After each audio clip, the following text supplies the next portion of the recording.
حضرت ابن عباس رضی اللہ تعالیٰ عنہما سے روایت ہے، رسول اللہ صلی اللہ علیہ وسلم نے حضرت عباس بن عبد المطلب سے فرمایا، اے عباس، اے چچا جان، کیا میں آپ کو عطیہ نہ دوں، آپ کو ہدیہ نہ دوں، آپ کو تحفہ نہ دوں؟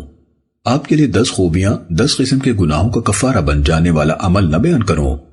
جب وہ آپ کام کریں تو اللہ تعالیٰ آپ کے پہلے، پچھلے، پرانے اور نئے غلطی سے کیے ہوئے اور جان بوجھ کر کیے ہوئے چھوٹے اور بڑے، پوشیدہ اور ظاہر گناہ بخش دے۔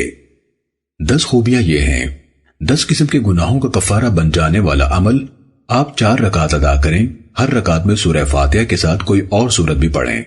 جب آپ پہلی رکعت میں قرات سے فارغ ہوں تو کھڑے کھڑے کہیں، سبحان اللہ والحمد للہ ولا الہ الا اللہ واللہ اکبر۔ اللہ پاک ہے، سب تعریفیں اللہ ہی کے لیے ہیں، اور اللہ کے سوا کوئی معبود برحق نہیں، اور اللہ سب سے بڑا ہے۔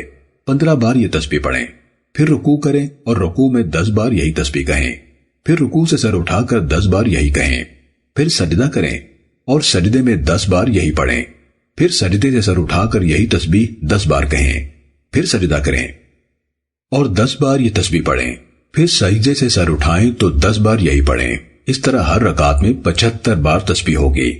4 رکعتوں میں اسی طرح پڑھیں۔ اگر آپ میں طاقت ہو تو ہر روز میں 1 بار ضرور یہ نماز پڑھیں۔ اگر اس کی ہمت نہ ہو تو ہفتے میں 1 بار پڑھ لیں۔ اگر اس کی بھی قدرت نہ ہو تو مہینے میں 1 بار پڑھیں، اور اگر یہ بھی ممکن نہ ہو تو ساری عمر میں 1 مرتبہ پڑھ لیں۔